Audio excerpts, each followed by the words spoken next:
Within this episode, I'm going to share with you my top 6 fat loss hacks that can help you lose fat, maximize your chances of getting lean. This is for anyone that is within a fat loss phase or wants to lose a large amount of weight. Maybe someone that has hit a plateau and not seen the results that they're expecting for the hard work that they've been putting in recently. Maybe you've hit a wall and you feel like you can't go any further. You have lost a significant amount of fat already, but you can't lose that last bit of fat. This episode will predominantly focus on those areas to help you get past where you're at. Welcome back to my channel. If you're new to my channel, please subscribe so I can keep providing you guys with great content. So let's get into the first fat loss hack, which is carb cycling. I first got taught carb cycling in 2012 from elite personal trainers when I was working in Sydney, Australia. Since then, I've continued to use this tool on all my photo shoots, and I've seen great results every time. Now, let me explain more about carb cycling. Now, carb cycling, we first take our total daily carbohydrate intake. I will always set mine all the time, generally around about 35 to 40%. Some days it may be more, which I'll break down and explain why. So you've got your workout day and your non-workout day. Predominantly on our workout days, we need more carbs. That's how we fuel our training sessions. And when we train very hard and for an hour or so, we will most likely use our carb system. I find that before, during and after, which is peri-workout nutrition, I find that strategy works quite well. So let's say in theory you're doing that, but you're not losing the fat that you want. Where carb cycling comes into play is like this. On your non-workout days, let's say you are working from the office or from home and you're doing steps, you're moving, but you're not working at an intensity like you did in the gym. The demand for carbohydrates on non-workout days is generally much less. Therefore, we know that we can eat less carbohydrates. This is known as carb cycling. The second fat loss hack is low fat. Now, fat as a fuel source can be beneficial. It can help us maintain a steady blood sugar throughout the day.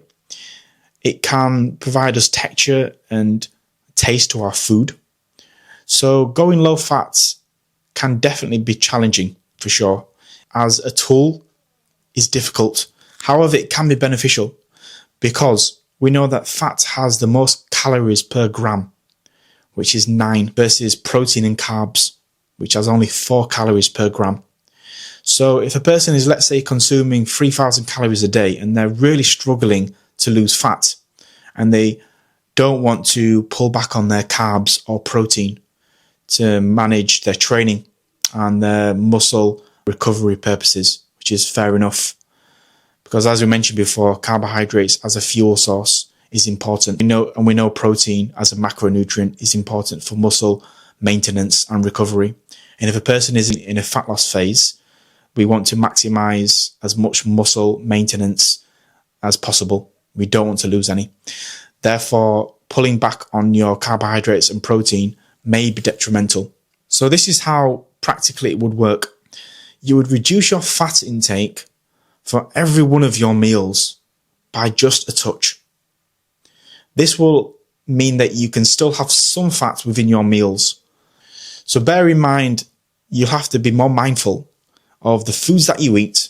So if you're frequently stacking on nuts, or if you like to eat salmon like I do, or if you like steak, or if you like eggs, you'd have to be quite mindful of the foods that you consume if you want to lower your fat intake.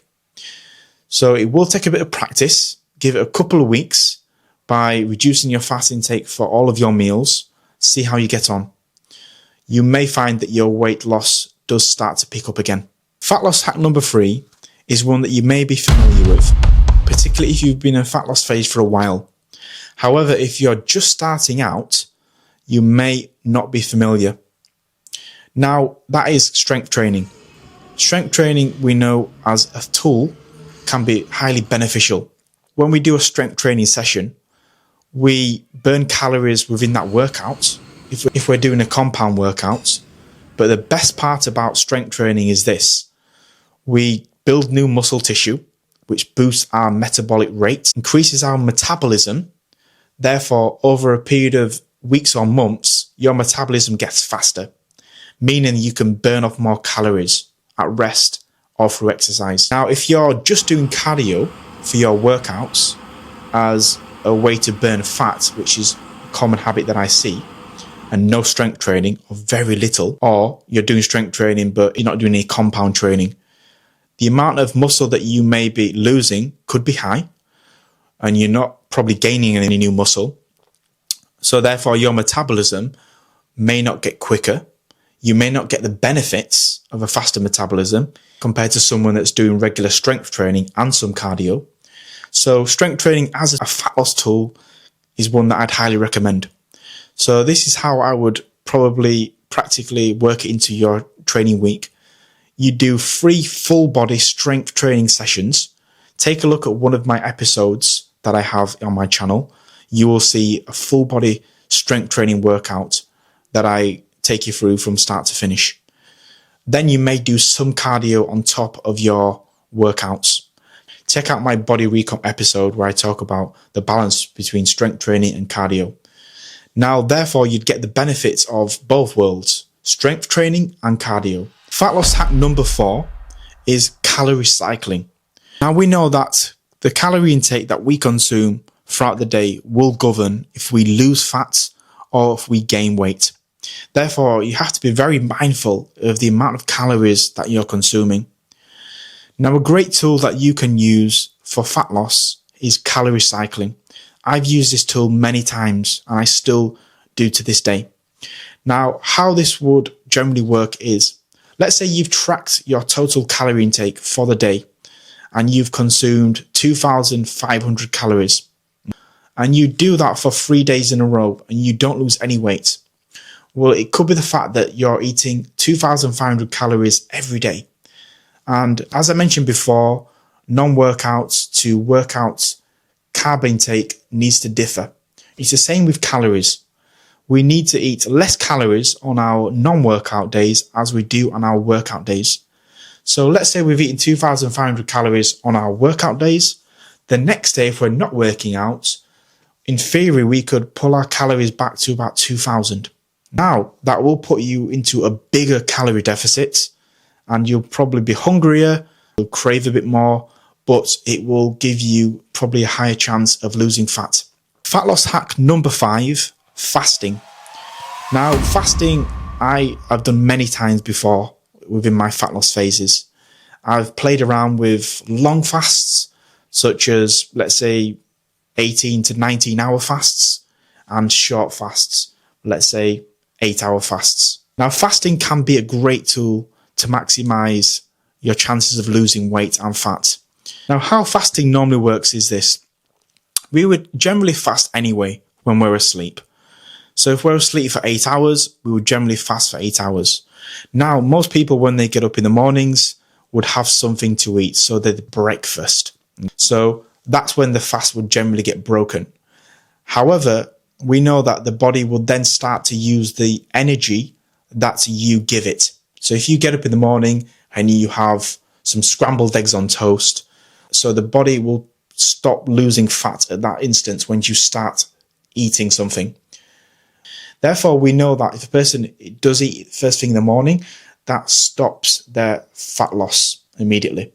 So what we can do then, and I've done this many times before, is get up in the morning and not eat anything till at least maybe 9 or 10 o'clock, or even sometimes 12 o'clock. I've done that before.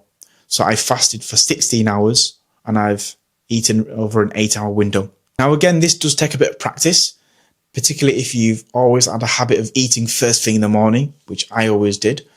I was brought up to have cereals and quick, easy foods, toast, as soon as I woke up. So it was difficult for me at first to push my eating timetable back and eat later on in the morning. You will also find that when you first do have a prolonged fast, you're pretty hungry. You're grouchy, you can crave sugar and food. This is, I find, the early phases of fasting as a tool.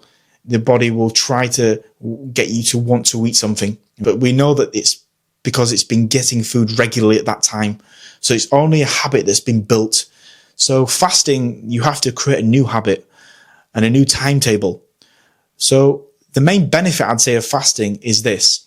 If you're eating over a smaller period of time, over a smaller window, therefore, let's say if you've got 2,000 calories to consume throughout the day, and you start eating your breakfast at 6 a.m. and you eat into a chunk of your calories, let's say that's 400 calories out of your 2,000. Therefore, that means that you've only got 1,600 calories for the whole rest of your day, particularly if you don't go to bed till, let's say, 8 or 9 o'clock at night, or even 10 o'clock. Therefore, you've got 17 hours, really, that you need to have your 2,000 calories to fuel you for. Therefore, this can be difficult for some people to stick to a calorie goal of 2,000, let's say. So therefore, they're not able to lose weight and fat because they just naturally eat more food. This is someone that pushes their breakfast to, let's say, 11 o'clock or 12. Therefore, now their new window is eating at 12. The breakfast is at 12 o'clock. And they now can eat their 2,000 calories from 12 o'clock till 9 o'clock at night over a 9-hour window. It's probably easier for them to stick to. So they're able to stick within a calorie goal much easier if they were fasting versus non-fasting. Now, the sixth fat loss hack, you've maybe heard me talk about this before, and it's cardio. Cardio can be a great tool for fat loss, but make sure that your cardio is within balance with your strength training. So cardio, I would recommend doing on your non-strength days, as this could interfere with your strength gains and overall resistance training optimization. If you're working very hard in your sessions and you're optimizing your workouts for an hour, then you need to have all of that time for your training and strength training session.